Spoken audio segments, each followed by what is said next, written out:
Welcome to the Open Era Podcast. My name is Jannik Sinner. I'm joined, as always, by Mr. Simon Bushell. Bush, how good does my voice sound on a scale of 1 to 10 right now? Are you going to start by reading me a children's book or start narrating the opening of a jazz club or something like that? That's how good your voice sounds. It's gravelly and it's good, is what you're saying. Sure, let's go with that one. I think you would fit right in opening up a comedy set for someone on a Friday night. This is, a canceled Louis C.K. comedy set's basically what this voice is good for right now. But we gotta talk tennis, and honestly, this is maybe the most positive I'm gonna be about tennis in 2024 so far, Bush. Based on what has happened, based on the results, based on people that we like doing good. I think it's very rare these days in the pro tennis circuit. So I'm too high on this, where it's like, God, wasn't this a nice surprise? Considering all the terrible stories that we've had in 2024, and honestly, let's be honest, a lot of the terrible stories that we've had since covering tennis on Open Era, it is kind of nice to see, in general, yes, the sport of tennis is perhaps not the best one to follow if you're looking for good news stories. However, this week we can actually report on a good news story. Danielle Collins won her first 1000s title at our home tournament in a year where she is retiring from the sport. Dev, this was a great story. She was a great interview, and I would be, I think, remiss to say that I think it's probably one of the best victory speeches I've seen in the sport of tennis. It was incredibly classy, incredibly heartfelt, and it really felt like someone who was proud to be in that moment and also just very grateful for the career that she's had. So I agree with you entirely. This is a positive week, especially with this story. Like, to me, this is the whole point. This is the whole point of why we have like professional tennis, and to have someone who grew up dreaming of this tournament to go on and win it. Like, this is, I mean, it's just fantastic. And obviously when you add on the facts of what she's going through and what she's decided to do and the answer she's kind of had to level with people being like, why are you retiring if you're this good? And kind of, I would say inquisitive, but also kind of like basic questions, where I think she's been pretty clear why she's retiring or why she wants to step away from the game. But I think to clear this hurdle and also see the level of respect from her peers, it makes sense. It makes a lot of sense. Like, I don't think Elena Rybakina is like the most maybe like hard on her sleeve person, but I kind of got the vibe as well that she was very happy, if she had to lose to someone, to lose to Danielle Collins. And I think that says a lot about her character as well. I agree. Yeah. I think you could get a sense of incredible respect between the two competitors during that victory speech as well. And really in the match as well. There was no histrionics at all. It was incredibly well played and it was a very competitive final as well. I think it was, it wasn't a classic, of course, but at the same time, it was still very entertaining. And I think the story made it, right? I think that was the interesting part about it, was that we all knew the result that I think most neutrals wanted in this final, and we got it. And the storyline was great. And sometimes don't overthink a good thing, because when it happens in tennis, you got to savor it. We got some stats here, Bush. Do you know who was the lowest ranked woman to win this event before Danielle Collins at 53? I think I do know the answer to this one, and I didn't look it up, so I'm actually proud of myself. Actually, I should give it my answer first and see if I'm wrong. I think it's Naomi Osaka. You're wrong. You're wrong. Am I wrong? Really? Jesus, okay, that's funny. God, I'm so glad. It's Kim Clijsters, I think, in 2005? I think. Is that right? That could be wrong. Actually, no, I could be wrong here. And also, the document I'm looking at has Kim Clijsters listed as unseeded as well. So I'm not sure. I don't know. I think you're right. I think Osaka is the lowest ranked person to win 1,000. Is that right in the last few years? No, whatever, yes, something like that. But I will say, Danielle Collins joins a group of American women to win this event. Imagine this: Navratilova, Everett, Venus, Serena, Sloane Stephens. I think it's pretty awesome that Danielle Collins has added her name to this list because those are true champions. And I think Danielle Collins is the same, Bush. Like, this is someone who, let's say it, I don't think carved a familiar path, and someone who decided to do things on her own terms. I respect it immensely, especially in this sport where it seems like you have to kind of carve it the same way. Absolutely. And I think for those people who don't know, Danielle Collins does come from very humble beginnings. Her story is not one of excess, of luxury, of all the things that of silver spoon exceptionalism that usually comes with the sport of tennis. Like both of her parents, I believe her mum's a school teacher, her dad works in landscaping. They didn't have a whole lot of money. I mean, she grew up in St. Petersburg in Florida, of course, so that's like not the richest part of well, I guess some part of St. Petersburg is rich, but the vast majority of it is not. Have you been down there? Have you been down there, brother? My knowledge of it comes from electoral graphs during the 2020 election. So that's the vast majority where my information comes from. Have you been to St. Petersburg, Dev? It seems like I found a place that you would have been. So I have. So I randomly, this was, I think, Toronto FC training camp. I actually like it, and the people are very nice. And I do think, though, that it is like a vacation from a vacation at all times in St. Petersburg. And it's a different way of living, and people are so nice to a point where you're not sure if it's real or not, but maybe it's just because they live where a place that no real obligations exist. I don't know, but everyone was so nice. Well, Open Air is going on tour to St. Petersburg, Florida next year. We're going. The Open Air bus is taking the trip down. So the quote, I retweeted this from the Open Air account, but the quote, I used to beg my dad to take me here, and he said, you can go when you play in the tournament.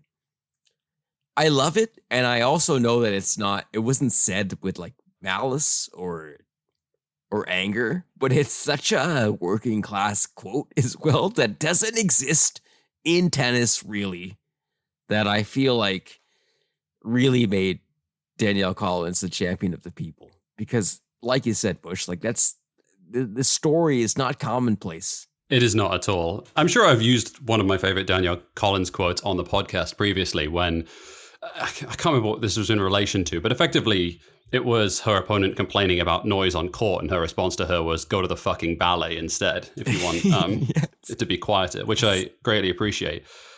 There's a lot to be said about Danielle Collins. She is a feisty, prickly competitor on court. I don't think anyone would deny that as a description of her. She is incredibly competitive out there. She is a person that is... the game. Let's talk about the game, Bush. Like aggressive is an easy descriptor, but I mean, how better to describe her than that? From the forehand to the backhand onwards, extremely aggressive, dictating points against some of the best players in the world. I think there's a lot to be said for, and we are constantly crying out for players to be more aggressive, to be more assertive, to go on the court and want it and, put their will on a match. I don't think we need to look too much further than Danielle Collins. She has made a career of doing that. Is it always successful? No, absolutely not, because you're going to always come up against the margin of error element of this, which is that you're going to miss sometimes. But by God, when it goes in, it's pretty damn impressive, Devang. It says something to me when like people like Elena Rybakina, who gets it on like a high level, obviously gets it. When she's saying like, oh, it kind of jarred me a bit how on the top aggressive she was. It changes the game. And that first strike tennis, I mean, we love to watch it as competitors, but it's few and far between sometimes. And I think that's why we gravitate to someone like Danielle Collins. She talked about Andre in her speech. She had all the notes. Like I don't know. I felt like this was one of my great feelings of being a tennis fan after really not feeling much these days, Bush. And I think Danielle Collins is one of those stories that brought me back, and I really appreciate her for that. I agree with you. I also think there's a lot to be said for making some of these tournaments feel or have weight and gravitas to them that sometimes it can feel like it all becomes a bit of a slog. And when you are reminded that the Miami Open actually means a hell of a lot to this player, given the amount of shit that we've spoken about it, and I think, well, no, it's like I honestly, if the Miami Open didn't exist tomorrow, I'd be fine. I honestly would be fine with that because I really don't care for this tournament at all.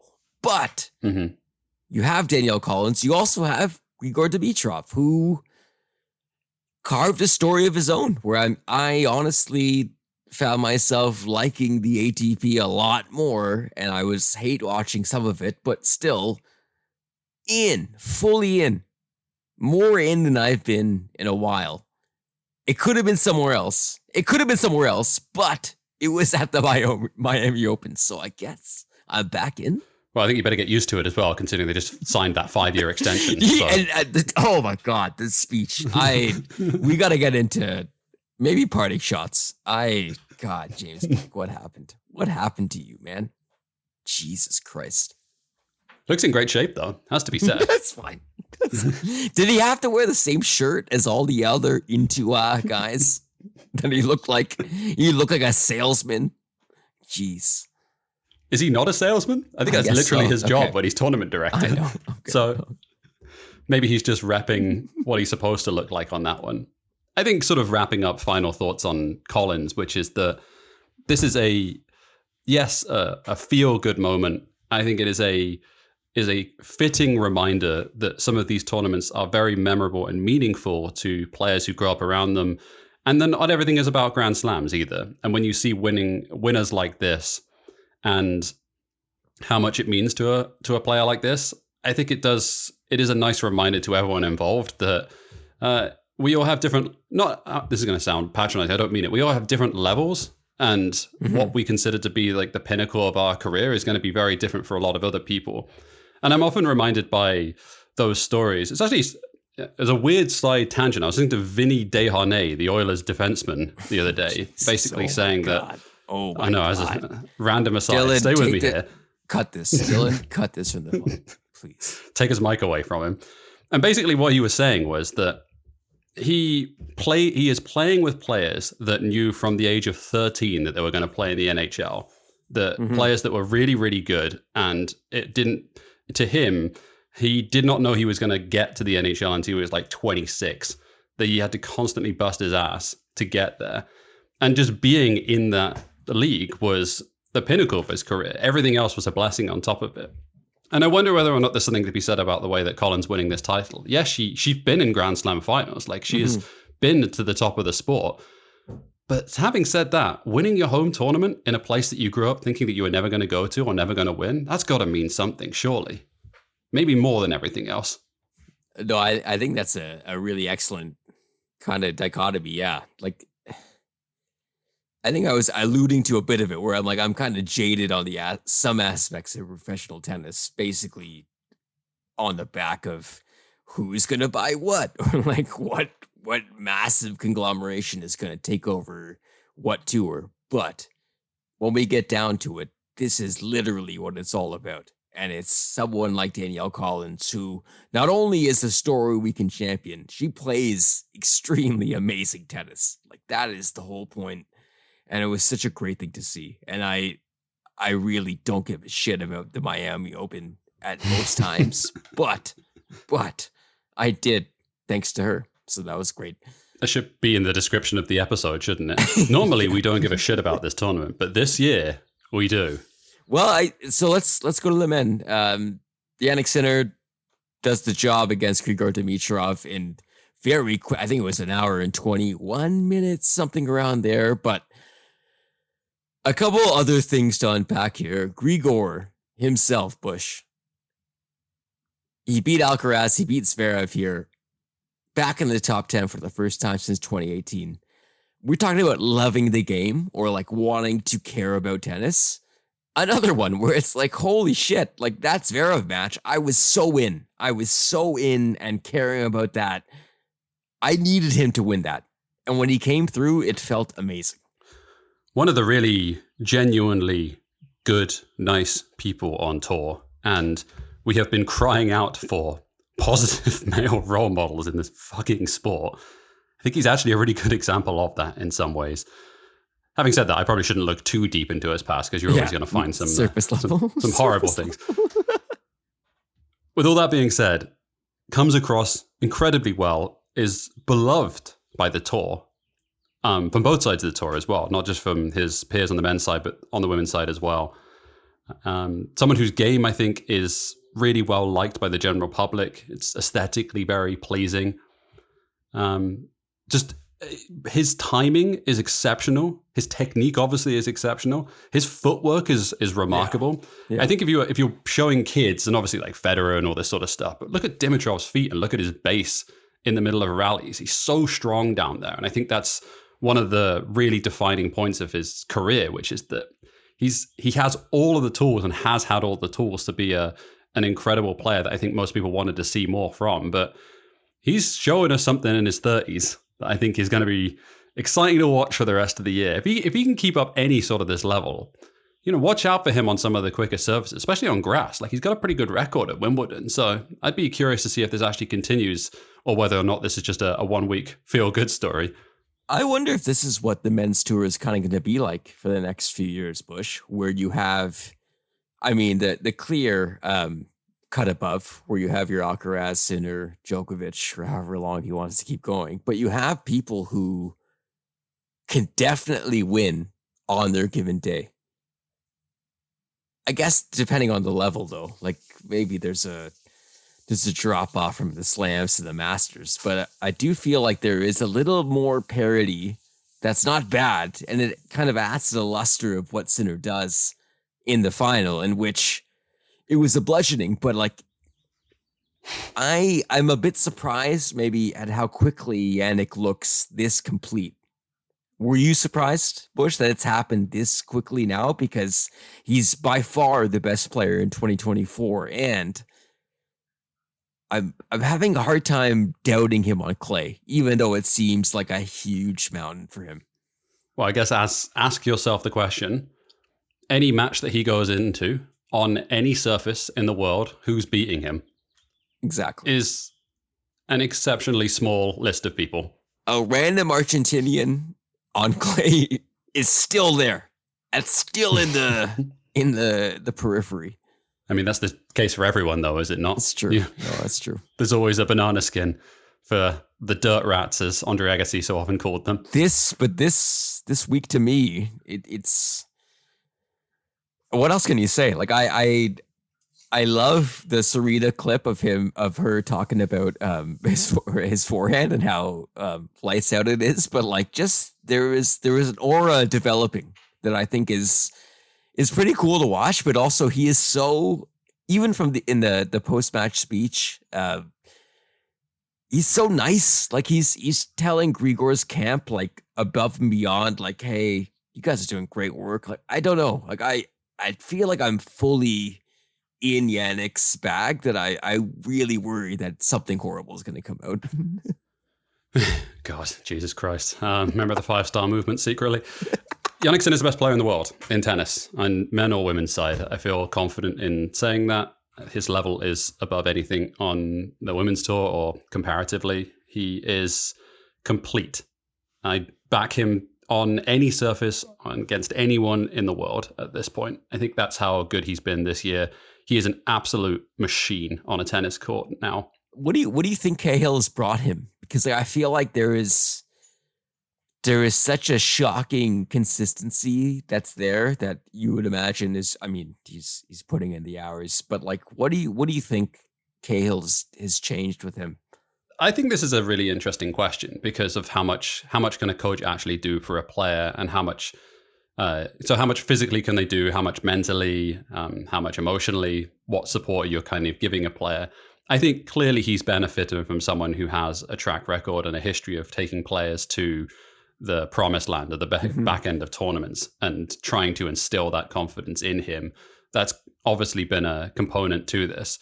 And how much of that is, and how much of this rise has been on that part of Cahill coming into the camp, and how much of it has just been with him filling out as well. He was a skinny beanpole of a kid. Carrot. Literally a carrot. Totally. Like the Bellsprout comparison is true here. Like he was unbelievably strong for someone who was so weedy in terms of his physical stature. I think I would encourage people to go back and watch Sinner play against Alcaraz at Wimbledon 2022. So just 2 years ago, and look at the difference in stature between how big he is at Wimbledon and how big he is now. It takes a bit of time. Yeah. He's filled out considerably. And I wonder if that's maybe the game changer going forward if we consider the Alcaraz-Sinner rivalry, Bush, because I always kind of believed that Alcaraz would have that heft to his advantage, but Jannik Sinner's a big guy. He's a tall guy, but also, hey, he can eat other things than root vegetables. Can he? I think just on this point of filling out and being 22 and different players coming into their stature at different points, just because I was curious on this, I went back to watch Rafa Nadal play, Novak Djokovic play, and Roger Federer play when they were all 20. So when they're first coming on tour, and how they looked before they were winning their first Grand Slams, the difference in stature. Obviously, Nadal is an interesting case in point because he did it when he was already a freak, a man-child at 17 to be able to come out and do those things. But you look at the physical stature of Novak Djokovic and Roger Federer when they were 20, first coming up before they won their first Grand Slam. They looked like weeds in the same way that Jannik Sinner getting shoved around. They were getting shoved around big time. Yeah. Yeah, and Sinner ain't not anymore. Put it that way. That's the level they set in place for everyone else coming after them, right?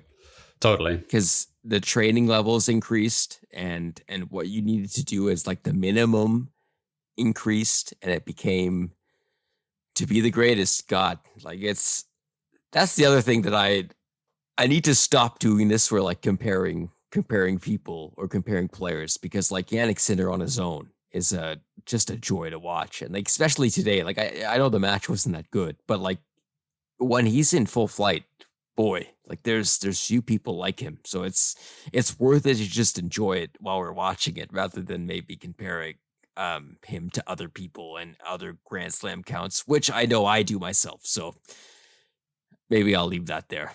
He's got a shot of being if not one of, but he's got a shot at being the greatest rally ball striker in the history of tennis. Like just his default neutral ball of cross court has got so much weight behind it, and his movement is obviously so incredible.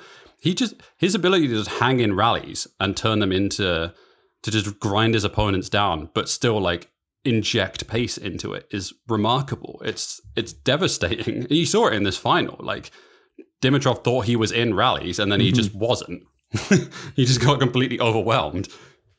I said this on the Discord, Bush. This is my groundbreaking Sinner take. He is the most media trained tennis player going right now. Like you can clearly see that someone is now doing this for him. Am I wrong? I don't think so. That sounds right to me. Charlie would be up there as well, right? But he's way better. Like he is way better than Alcaraz. And like language aside, obviously, like these cats are coming from their English is not their first language. I totally get that. But I feel like Jannik he's on that Fed path, man. I swear he's on that Tony Godsick. I am the perfect representation of this game. It's happening. I kind of feel sad for these kids sometimes that they've completely lost their innocence and childhood. This kid is 22 years of age.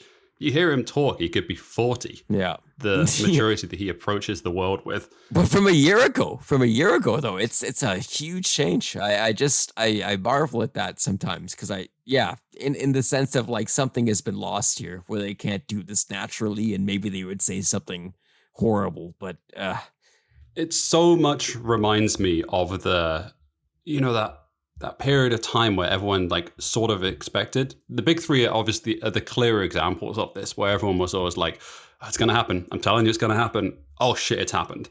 And now they're just dominating. It has such the same feeling to me here, where it's just, oh man, we knew he was going to be, oh God, he's winning everything. No one can beat him. Jesus, when he loses, it's a massive surprise. And it just doesn't feel like it's going to come to an end anytime soon. No, I'm with you. All right, let's break here, and then when we come back, get into parting shots, cover some things that we missed. In the meantime, a lot of things, Bush, a lot of heavy news, but we'll cover that when we come back on Open Era.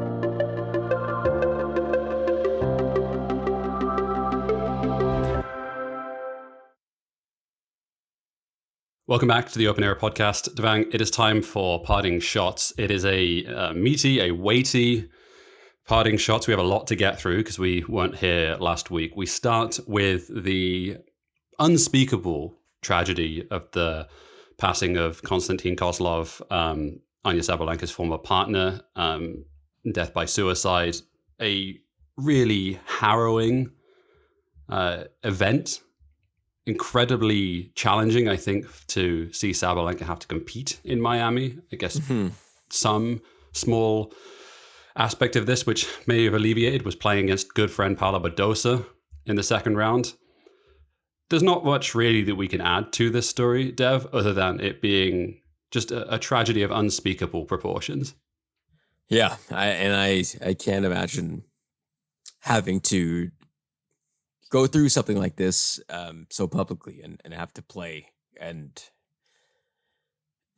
deal with the, I guess, like the shitty part of this is like the internet exists and there's rumors and speculation, and Sabalenka having to come out and kind of clarify what was her position in this, and it just feels totally lacking of respect and privacy, and it's just part and parcel basically of what we deal with, I guess, now in 2024. Bush, like I don't want to say that as a throwaway line, but I think it's I guess tennis Twitter is not the place to look for morals, but I sometimes really shake my head, I guess. Yeah, I think there's something to be said this, and I was thinking about this during the course of the week of how to quote unquote report on this from a tennis podcast, but from our tennis podcast perspective. And there's like obviously the death itself, which is incredibly sad, and then how much you actually want to dig into what the response to it was and what tennis Twitter and the conversation around this was in general, which I thought was an incredibly shit look. It really wasn't. Not only was it not classy, it was actually just deeply concerning. Some of the comments that people had about it, some of the questions that were being asked about it. It did not make me feel too kindly about this, and I think also, I guess, to add some level of color on this, I think it also speaks to how poor we are still as a society of covering a topic like suicide in general, of how really unspoken it is. And I think some of that has changed in the last, 5 to 10 years. And I think we do need to talk about it more and not sugarcoat that these things happen. And, people end up in bad situations and end up taking their own life. So I think if there was something that I was going to add to this, it's that, yes, it's necessary to talk about it. And I think it's also necessary to outline here and just say on this podcast platform that if you're, struggling yourself, then try and reach out to people, and people will have your back. There will be love out there for you. So that's the only thing that I wanted to bring up on this one. Totally. And I shouts to Paula Badosa as well, who I thought was a great friend throughout this, and someone who was speaking about it in a way that I thought was supportive and uplifting Arina Sabalenka. So I think you need friends. You need people in your corner, and I thought that was awesome to see. Speaking of friends, Bush, and speaking of people in your corner, Simona Halep is back, and she played in Miami. She did play in Miami. Would we classify Simona Halep and Caroline Wozniacki as friends now? Boy, I don't think so. I'm going to read the quote here, because I think it's important just to give some clarity over this one. I've always liked Simona. said Wozniacki. We've always had a good relationship. If someone is tested positive for doping, I understand why a tournament wants a big star in the tournament. But it's my belief, and it's not a knock on anyone, that I don't think people should be awarded wild cards afterwards. If you want to come back and it's been a mistake, I understand you should work your way up from the bottom. Simona's situation has been dragged on for a long time. She got her suspension reduced. It wasn't a clearance, as an aside. That's a fucking important statement there, but we'll come back to it in a second. Continue the quote. It was a reduced sentence. I just hope for a clean sport. So, and she goes on, there is more to this story, but I think that's the meat of it here, Dev. One thing that we did not cover on the last time that we spoke about this, it wasn't a clearance. She was not cleared of this wrongdoing. Her suspension was reduced. I think that's really, really important. I don't actually really have any issue with what Caroline Wozniacki was saying here. It seems all fairly reasonable to me. So the ITIA had a 100 plus page dossier, right? Like detailing what they thought happened. The CAS ruling was like a 2-page document that didn't go into any of the stuff that I think was what people were wondering about. I think Caroline Wozniacki is totally right. And I think it's, I don't know.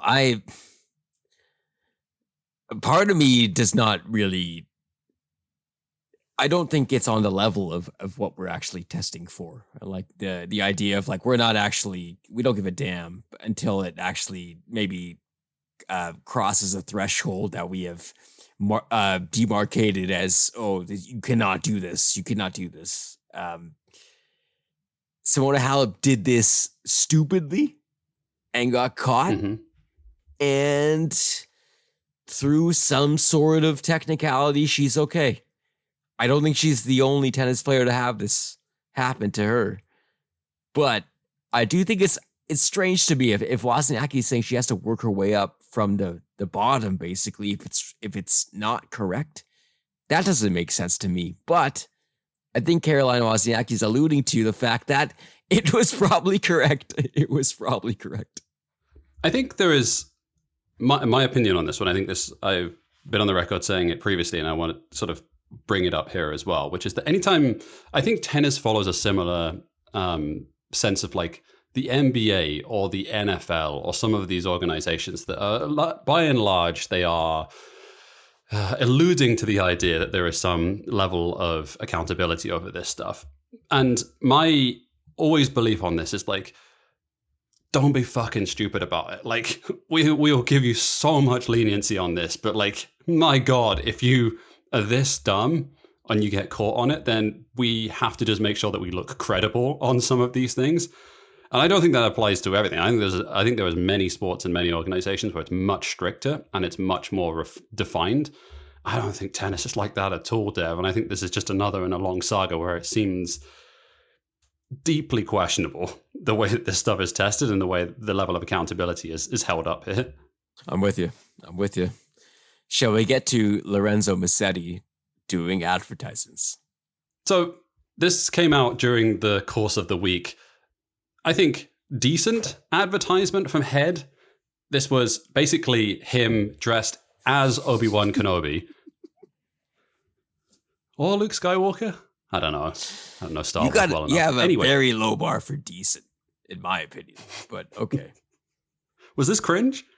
This might have been cringe. So we're in the problem space for Lorenzo Musetti, where he's clearly not going to be the best Italian player of his generation. So can you win a couple matches on a big stage, sir?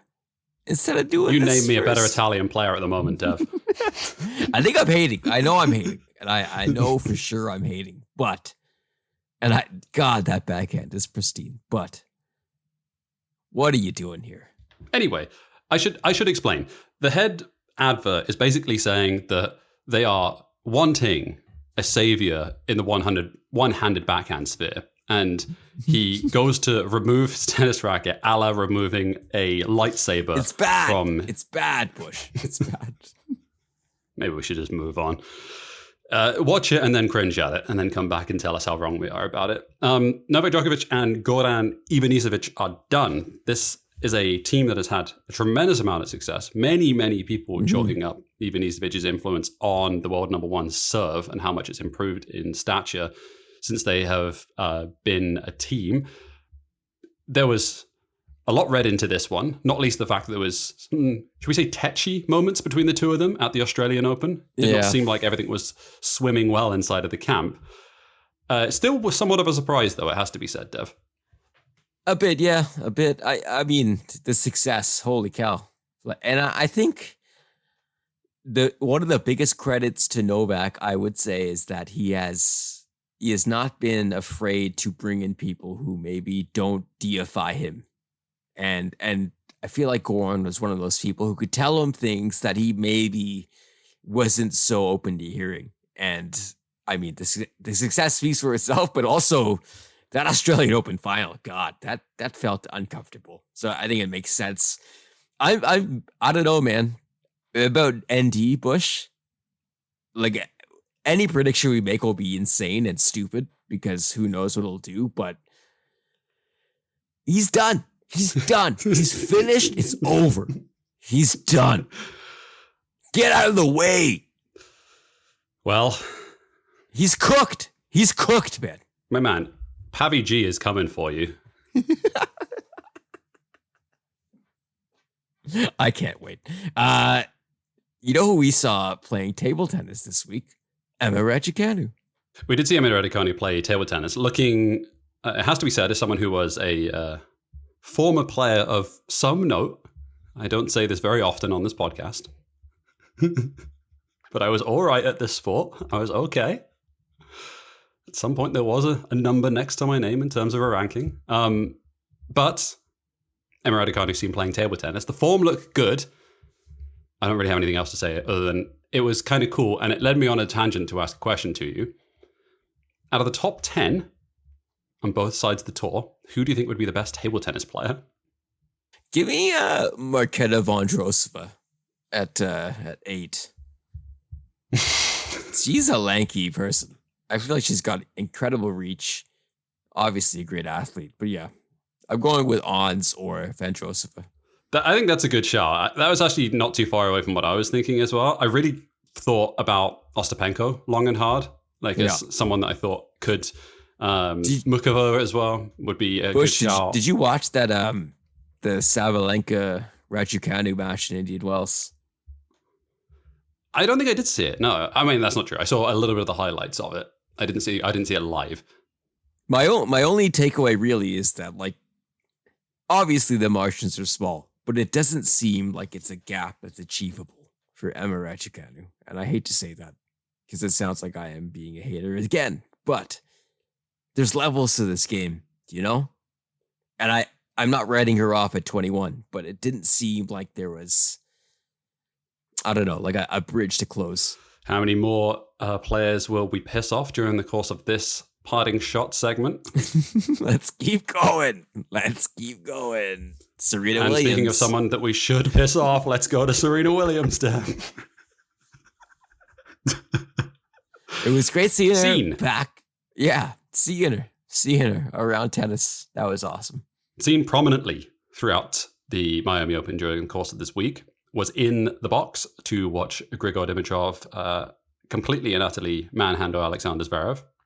I really, really enjoyed watching the interaction between her and Dimitrov post-match. It looks like, obviously, there was history there.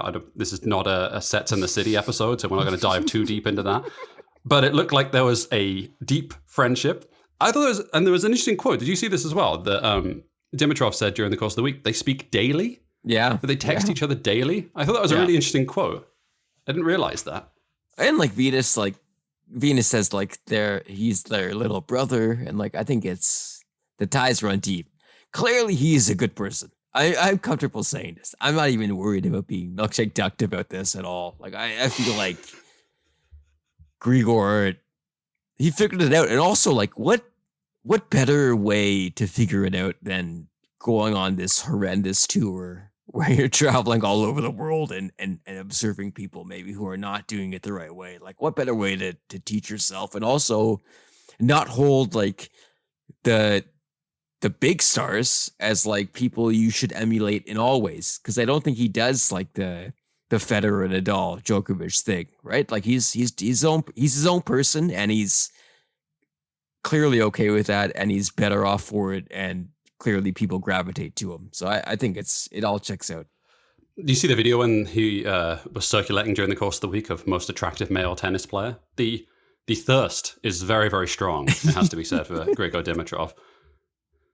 Not least among them, Andrei Rublev, who really likes him a lot. I'm going to put you on the spot here. Can you name the capital of Bulgaria? Sofia? Must be Sofia, sure. Oh, you did it. You did it. Wow. Okay. You know, I shouldn't have said this to a worldly person like yourself, but that's fine. Let's keep going. I was born in Britain. At some point, I did have a understanding of Europe. Encyclopedia Britannica. I get it. Okay, I get it. Angela Okutogi, sorry, doing the damn thing. Angela Okutogi, we have covered her previously. She won the 2022 Wimbledon Girls Doubles Championship. She is Kenyan. She won the African Games during the course of the week in Accra in Ghana. Accra? I can never pronounce that correctly. Yep. Anyway, she won the gold medal. It is a cool story.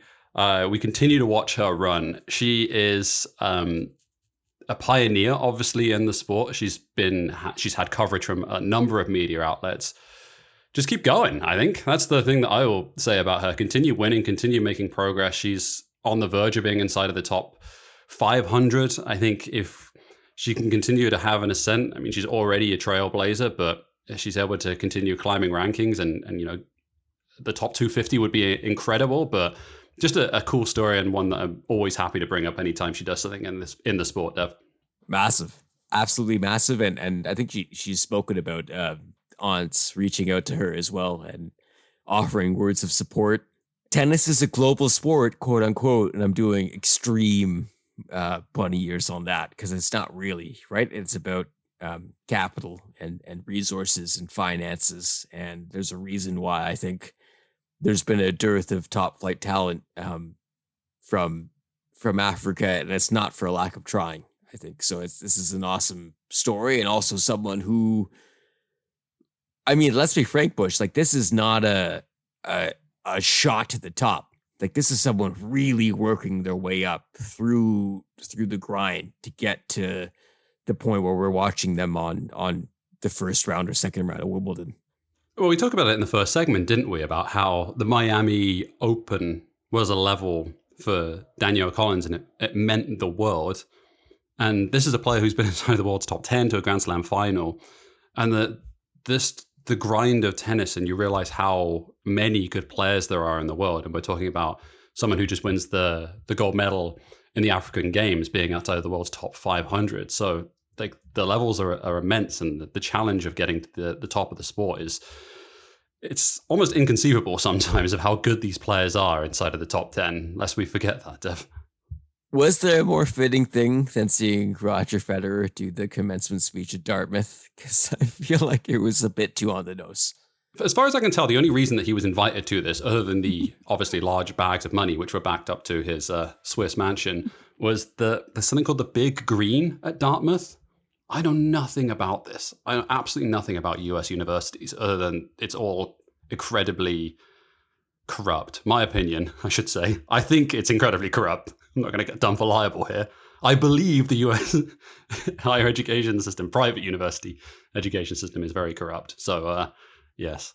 This is where like the actual university alumni come after you, right? Because people are really weird about it in the US. And are they the same in Canada? Do you have like really fond memories of your alma mater? Yeah, I get like random emails from my my old alumni situation. I just, this is the most random thing I've seen, possibly. Like, I don't understand. Like, I didn't watch the full video because I got too cringy. But what tie does Roger Federer have to fucking Dartmouth?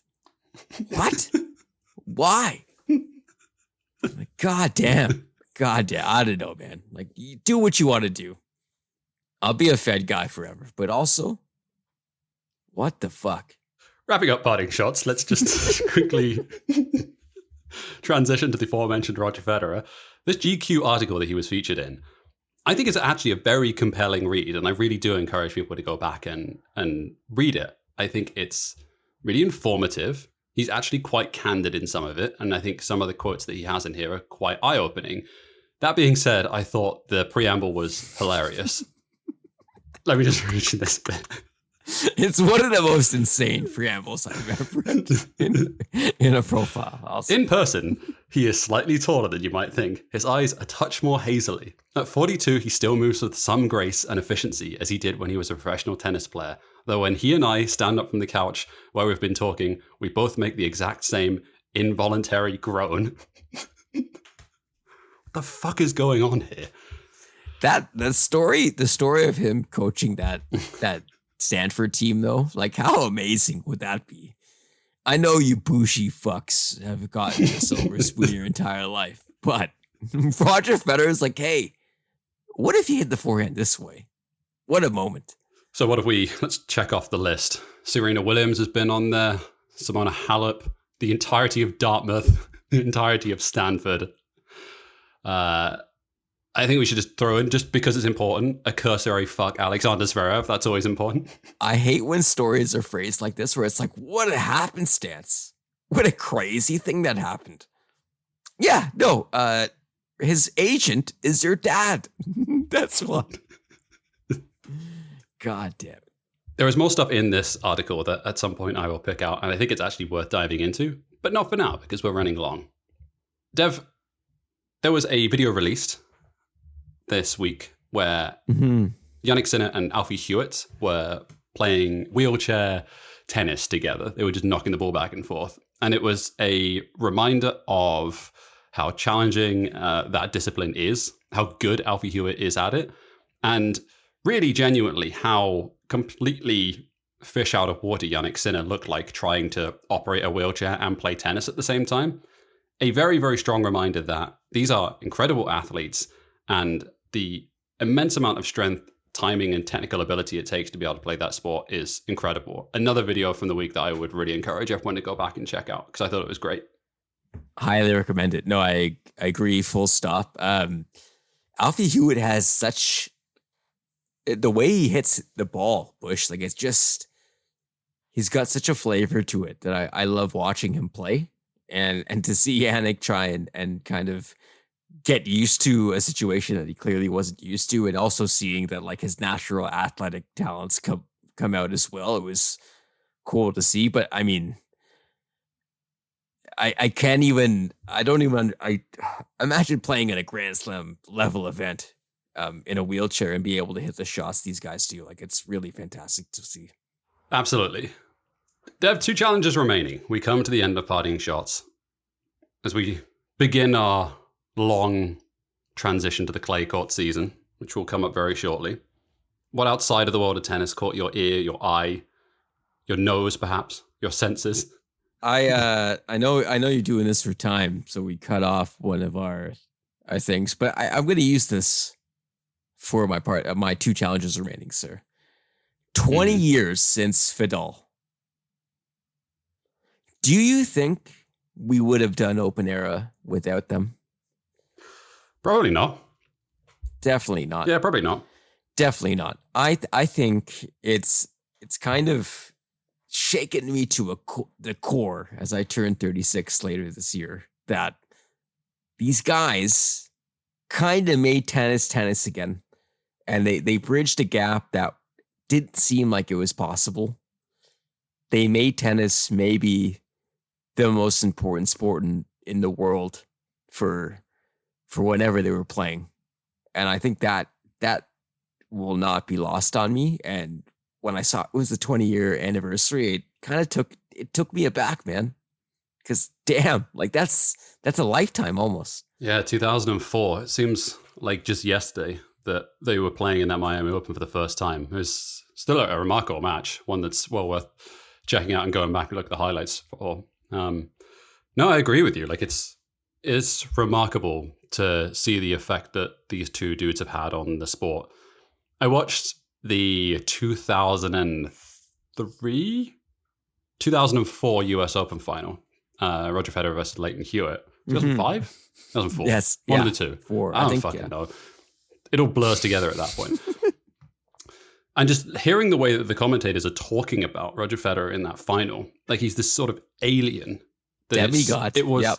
Yeah, no, totally. It's like this completely beyond, like this inconceivable element that's taken over the sport that they've never seen anything like. And I think that's a point that should not go unnoticed. Like in an era of professionalization, to go from the level that was previously there to what certainly Roger Federer and then Rafael Nadal and then obviously Novak Djokovic taking over from that, like each of them one-upping each other, of taking the sport to, stratospheric new heights.